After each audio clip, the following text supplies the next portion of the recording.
One in five suffer. Erase the stigma. Brain difference is not a crime. Mental health isn't just your problem. It's our problem. And now, Mental Health Mondays with Marla and Dave.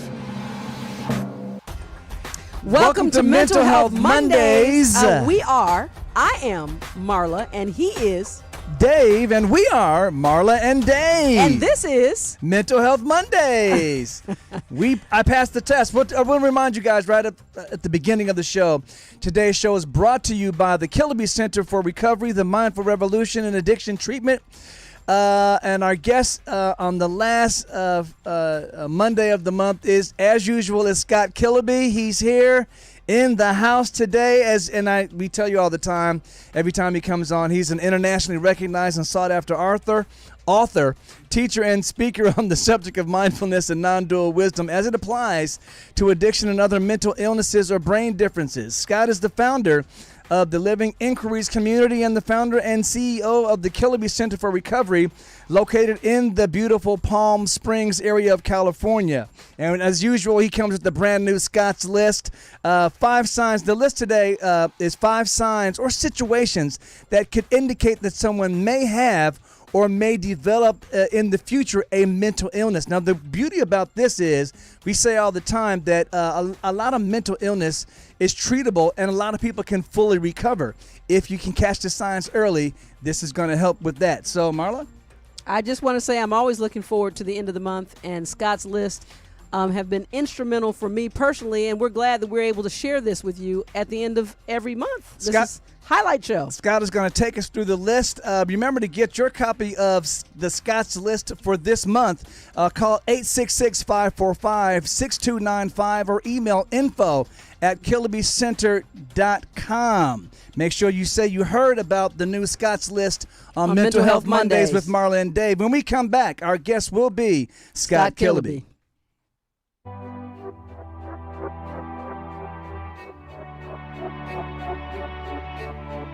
Help someone who is struggling by supporting the National Alliance on Mental Illness and be a part of the NAMI effect. Hope starts with you.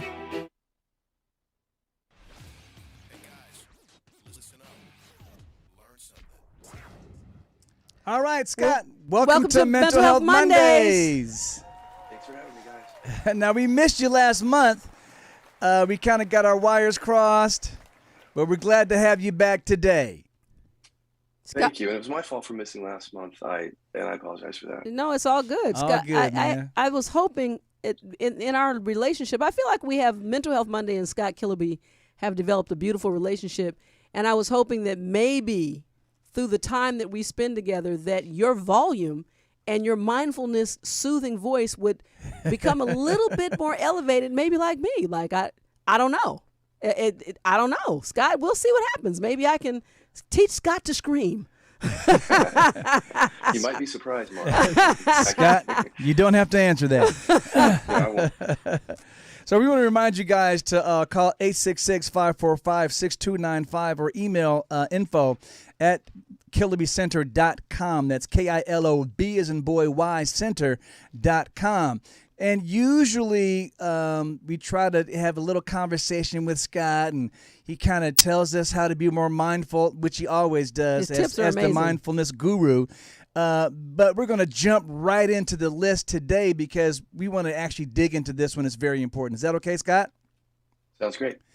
Awesome. So we said that the list this week was really focused on 5 signs or situations that could indicate that someone may have or might be in the early stages of a mental illness or may develop a mental illness in the future. And that's a really important way to look at this concept because, you know, another one might be when you have just genetically predisposed to mental illness. Would you say, Scott? Oh, yes. And we can put that on the list, but you can, if it is in the family, then you can start looking for some of these other behaviors or Absolutely. other behaviors. Not especially early on. Yeah. Now, how young, right before we get into it, how young should we start looking for some of these signs that we're going to explore today? Is that like young? 6 months, 8, 12 months, 5 years old? For example, with trauma, childhood adverse experiences, they can happen very early ages, like Right. when children are abandoned early on. But the signs of trauma or mental health development, I would say a little bit later when language comes in to play, when they start to speak. If you could, I think it would be great if we could do this kind of work in schools, for example, Mhm. Wow. and help kids early on before they grow into addiction or mental health issues, help them prevent that. Yeah, that prevention would be like they say, an ounce of prevention is A worth pound of cure. a pound of cure. So let's jump into the first one on the list. Any adverse childhood experience. So that's kind of what you were just talking about, trauma as a child. So would that be like, because I know our oldest daughter used to really get upset at things that we didn't think that she should be upset at as an infant. Marla? Well, yeah, but I can't. This is actually a good thing that you're bringing up, because I think we needed to. I mean, for me, understanding trauma, is trauma something that is imposed on you, or is it trauma something that Just you to that you process? witness a car accident or something like that. That's traumatic for you. That's a good question. I think that two children in the same household can process something differently. Mm. Now, if it's really heavy physical abuse, with both kids would be probably affected in certain ways. Right. But it is very subjective, and the research says that too. It's very subjective. It depends on sort of our makeup, our genetic makeup, our emotional sensitivity, our empathic abilities. All that stuff is taken into consideration. So with this first one on the list, any adverse childhood experience. So as a parent, you pretty much see most of your child's experiences, but a lot of them you don't see. How could you recognize that the child might have experienced an adverse situation that you weren't there for? You weren't out of your presence. Yeah, that's hard, especially if there's, for example, sexual abuse or Right. bullying, Right. or these other things that children feel shame about. Watch for behavioral changes. Hmm. And every child would be different, but isolating, not opening up as much, having difficulty at school, not wanting to go to school, changes in peer group, changes in temperament. Those kind of things can be little signs and signals to investigate a little more. Okay, awesome. The second one is pressure to succeed. Sort of where you get your value from or what you accomplish. Just the pressure to succeed is the overall concept. Yeah, a surprising number of my clients that I work with online, not at the treatment center.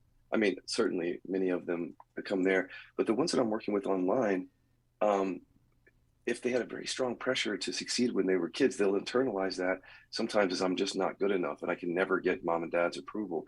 And they carry that through life, and that can lead to workaholism, perfectionism, and we can really stress out the body and mind.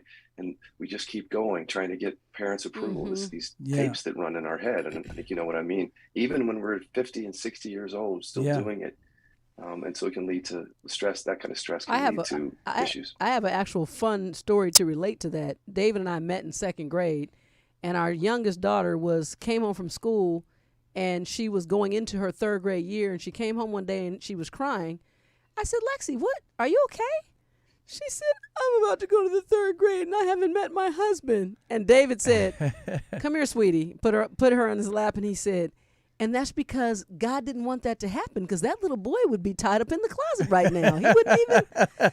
But I mean, seriously, adverse childhood experience. right? Exactly. I would have had to commit an adverse childhood experience on a young man. But that's true that we've heard that, honestly, Scott, in different ways. That was a fun one. But from our children who feel like we've succeeded in various things in life, that the bar for them has been set to a level that they feel the pressure of that. And then it's us as parents, honestly, trying to assure and unwind that who they are is good enough. That's great. And I just saw something on Facebook today. Can we let go of the narrative that a child's entire value is about growing up and getting a good job? Because a lot of times that's what it's like. Their value comes from that, and that affects our self-esteem and everything. Without a shadow of a doubt. That would be a lot to unwind. Now, you also said that that pressure to succeed could lead to burnout as you get to an older adult, like in your 30s, 40s, and 50s, because you're just so desperate for that approval that you pretty much exhausted your life force, so to speak. Yeah, and not just that. It's people are getting diseases like chronic fatigue syndrome, other diseases where you stress your body out so much the body just stops you. Even if your mind still wants to go to work, your body is starting to show signs of it. And so it's more than just stress. Awesome. So remember, you guys, call 866-545-6295 or email info@killerbycenter.com to get your copy of Scott's List. We'll be right back.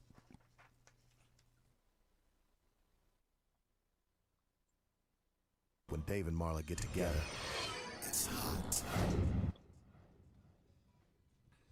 The Kiloby Center for Recovery is the first primarily mindfulness-based addiction, depression, and anxiety treatment center in the United States. The non-12-step approach is based on founder Scott Killerby's book, The Natural Rest for Addiction. The Kiloby Center is located in the beautiful community of Palm Springs, California, and provides 24-hour care for individuals seeking addiction treatment, with step-down programs to help clients integrate back into their daily lives. A recipient of the Joint Commission's Gold Seal of Approval for Behavioral Health Care Accreditation, the Kiloby Center for Recovery is proud to display this symbol of quality that reflects the organization's commitment to providing safe and effective care. Over 84%, I love to share this, by the way, over 84% of clients reported complete relief from symptoms of trauma, and 95.7% of clients reported complete relief from anxiety. Over 87% of the Kiloby Center for Recovery's clients reported complete relief from depression, and 100% of clients who presented with suicidal thoughts when they first came to the Kiloby Center for Recovery left with no suicidal thoughts at all. Needless to say, the Kiloby Center for Recovery's mindfulness-based methods are effective, very effective. So, if you or someone you love suffers from addiction, depression, anxiety, or dual diagnosis, OCD, or general unhappiness in life, please don't hesitate. Contact the Kiloby Center for Recovery today by calling 866-545-6295 or visit the website killerbycenter.com today.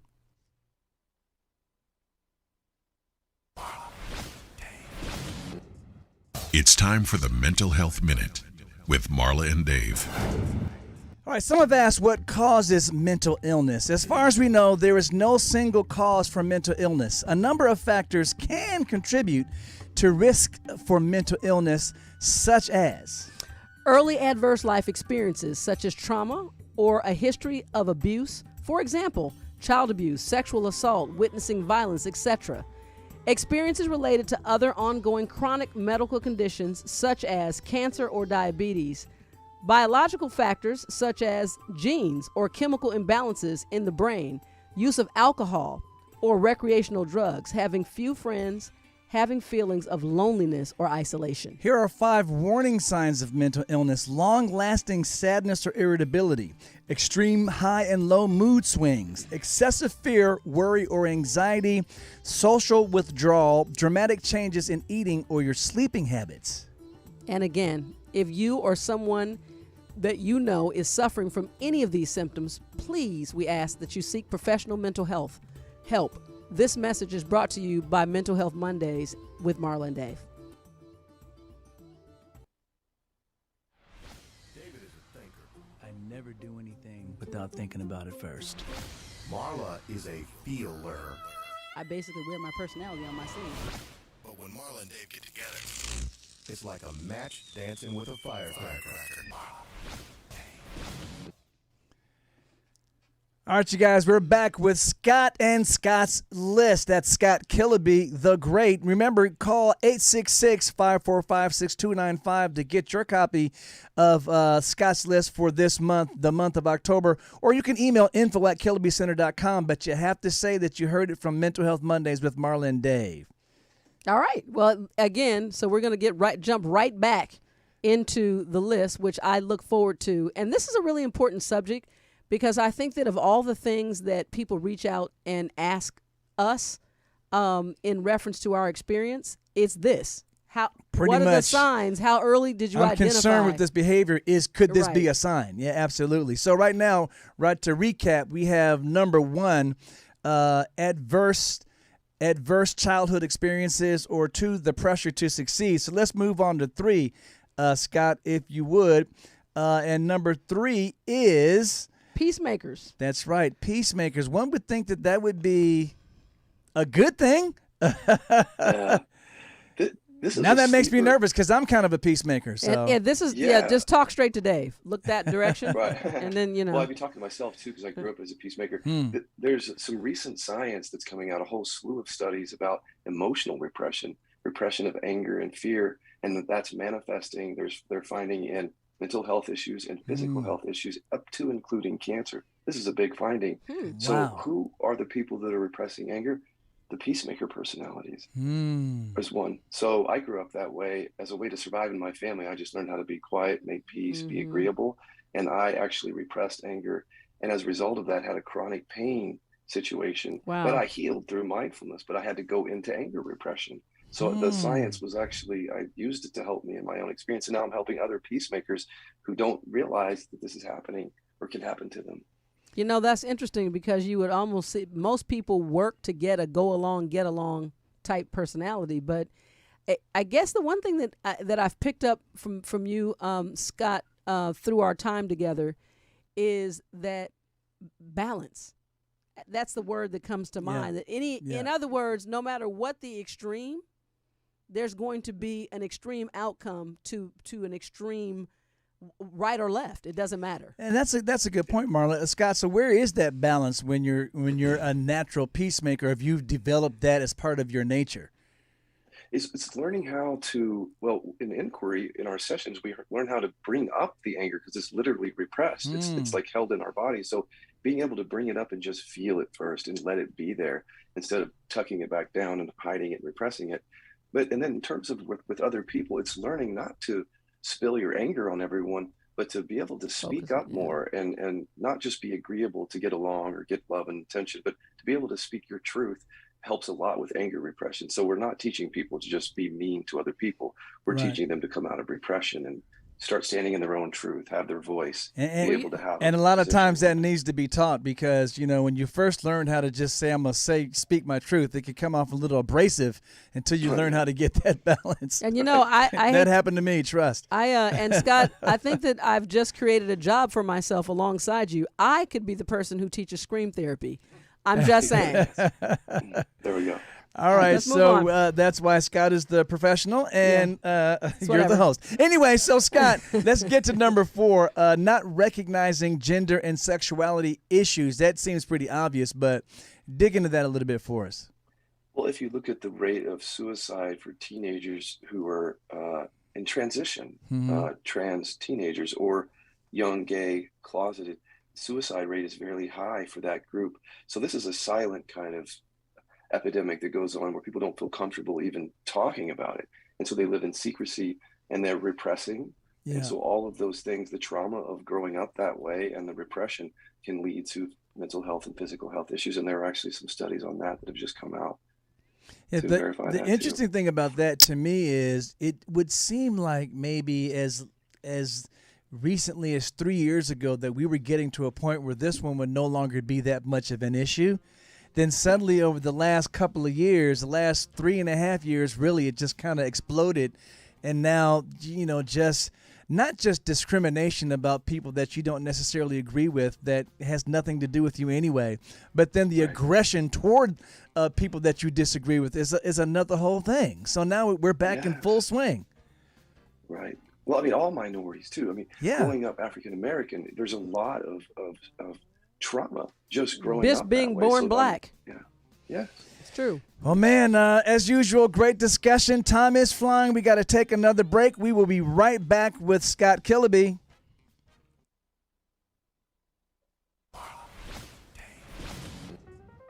All right, Marla, you know what the music means, but you're not dancing. There goes a neck. There goes a head wiggle. Oh, she can't help but smile. All right. So I want to let you guys know, especially for this first question, that we asked a question last week. How many adults in the United States suffer with some form of depression? I actually went back for this show specifically because I think on our poll question online, we had the options as 5.8 million, 11.2 million, or 17.3 million. I went back and did some research that took into account up until all through 2020. And the actual options today are For the question, how many adults in the U.S. suffer with some form of depression? A, 12.6 million, B, 15.2 million, or C, 19.4 million. Now, unfortunately, because we've gone through a lot in the last 3.5 years, including the pandemic that just won't quit, people dealing with depression are just going through the roof. Are we going to let Scott? So let's let Scott weigh in. What do you think, Scott? 12.6 million, 15.2, or 19.4 million? Just because, assuming that it took COVID into, because I'm actually guessing here because COVID's changed everything. Absolutely. I want to say to 19. Okay. Well, I have a stat. Yes. How many times has Scott Killerby been correct? 100%, 80%, or not, or 60%? Well, if today is any measure, ding, ding, ding, the answer was C. Is C. 19.4 million people. Scott, you have dealing 100% accuracy with answering these questions. That's not true. You missed one? I think you did miss one. I think I remember. Yeah. Don't do that, Scott. I just made you perfect, and you just jumped off my pedestal. Marla, what's the poll question for next week? The poll question for next week is: what percentage of mental health disorders show first signs before a young person turns 14 years old? So 20 go ahead. 25%, 50%, or 75%? And I'll repeat the question: what percentage of mental health disorders show first signs before a young person turns 14? 25, 50, or 75%? Scott, it's your guess. B.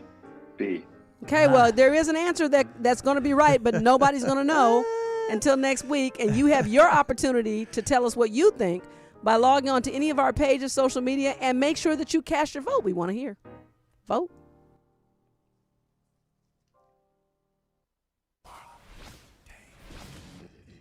All right, as usual, I'll remind you guys when we start every segment, call 866-545-6295 to get your copy of Scott's List, or you can even email info@killerbycenter.com. Scott's List is on fire today, so we've been through 4 on the list. So let's get to number 5. And this is a weird one, too, because we're going to get into some of the nuance on this one. Abusive discipline or tactic methods. And I can understand abusive discipline, and for communities of color, that line could be kind of strange to other communities who don't understand that, one would think, when I tell some of the stories, I don't feel abused, but when I tell some of the stories of the way I was People's faces are like paste. They're like, really? We had so a your friend. dad broke a cutting board on your back. Okay, yeah, sweet. Not back, but your butt. my behind. Yeah, it's true. One hit, broke the cutting board. But, it's weird because I don't feel abused. And you talk to you know why, though? It's so many things, and this is interesting.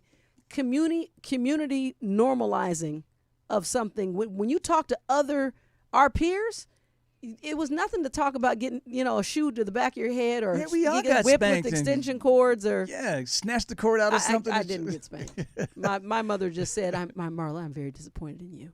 And I was like, really? That's it? You're not gonna look up? Okay. That's how you get to scream therapy. Anyway, so just joking. And that we make light and we tell a lot of jokes, but this is not really a laughing matter. So Scott, talk to us about abusive disciplinary behaviors or tactic methods. So I think you're right. It is cultural, partly, and different cultures see it differently. Where I find it is when we're working with people on trauma, like in their body, they have memories that come up that are very painful. Even if it's culturally acceptable, their body feels a certain way when you go in and actually discover some of those old feelings around it. And everybody's affected differently. It's very subjective, but some people are deeply affected by it in ways that make them feel like they have trouble in later relationships because of it. So everybody's different, but it is an issue to look for. Wow. So, and I can understand, just abuse in general that could leave a scar. And I tell people all the time that a lot of these scars are like puppet masters behind the scene. You don't know why you have some of the compulsions that you have. You don't know why you have some of the behaviors that you have that are negative. And you know that you want to stop doing them, but they just seem to keep popping up. It could be some of these other scar tissue that's kind of left over, emotional and mental scar tissue left over from some of the things that you experienced, even as Scott was saying, as you were saying, Scott, when it seems like it is normalized, like Marla was saying, in certain groups, and that communities that, you know, for instance, in the African American community, we always were taught that, you know, you spank your kids. You know what I mean? And it's better to get spanked at home than to have to deal with the cops in the street. Unfortunately, that's a thing, but you can still have scars left over. Absolutely. I think you can. And even if you grew up in a culture where it's acceptable, you might investigate it, you know, because it affects everybody differently. And sometimes we hide this stuff from us. We don't know how the past has affected us until something manifests, like a mental health issue or something, depression. And then we have to kind of take a look at some of the stuff that happened in child. And I was just going to say that's where I want to continue to remind everybody, you know, it's a learning also sometimes, in my opinion, includes unlearning a behavior. And that's where I really appreciate Scott's work, because it was something that everybody seemed to do, it doesn't mean that it doesn't have the same adverse negative effects. We just don't know where to put it. Well, you know, here on Mental Health Mondays, we're really solution-based. So even if it seems like we're approaching a touchy subject, we're going to deal with it because, you know, we say all the time, from time to time, I would say, on Mental Health Mondays, that 1 in 5 are infected with a mental health issue. But maybe it's no coincidence that in communities of color, it's one in 3. It's 1 in 3, and maybe sometimes even more than that. So, you know, that could be a coincidence that we might need to look at just as a cultural issue. And again, you don't know better. Like, in other words, it literally, once we became parents, I started to understand that my real goal was to be effective and to really understand who this child was. My youngest child, disappointment destroyed her. So she didn't really. She need a spanking.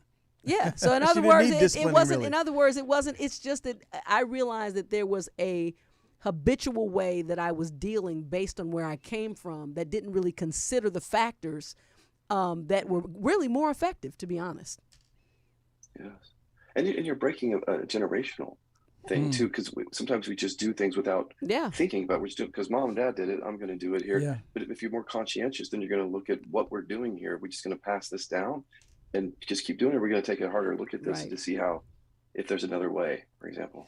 Now, as we dug into this, the last item on Scott's list for this month, one of the things that I would say, once we're talking about the nuance like this, abuse of any kind is totally unacceptable. So we are never in support of any type of abuse, whether that be physical or emotional or any other type of abuse.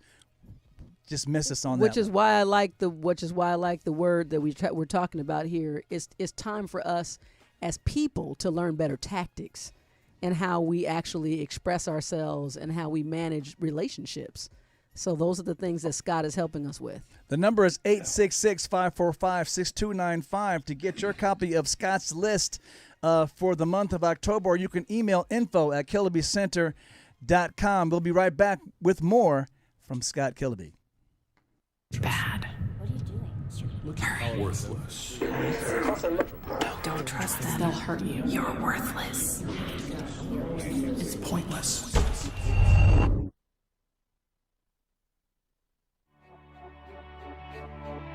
When the pain of schizophrenia meets hope, everything can change. Help someone who is struggling by supporting the National Alliance on Mental Illness and be a part of the NAMI effect. Hope starts with you.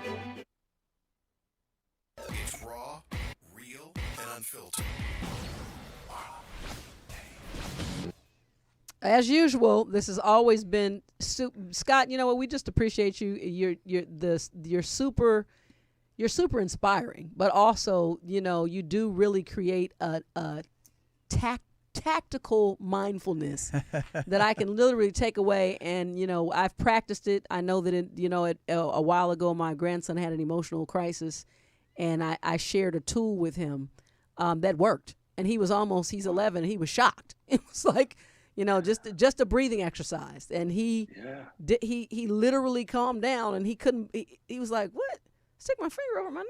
What are you talking? Like, but it worked. So when it worked, I'm just saying there's so many things that you've introduced us to that if you don't know to use them, then you can't really turn that corner, and it brings a mindfulness to alternative ways, and I'm very appreciative.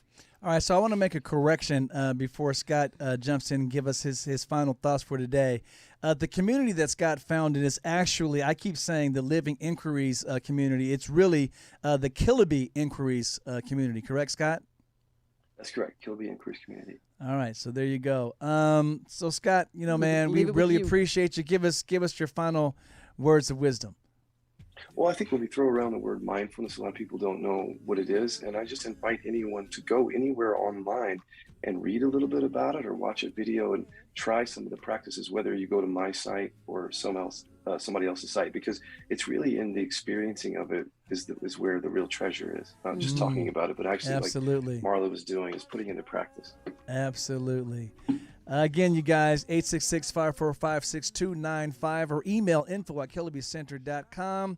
Scott, as usual, we appreciate you, man. Thank you so much for all that you bring to Mental Health Mondays, and much continued success. And we will see you the next time. Remember, Marla, who we have on next week?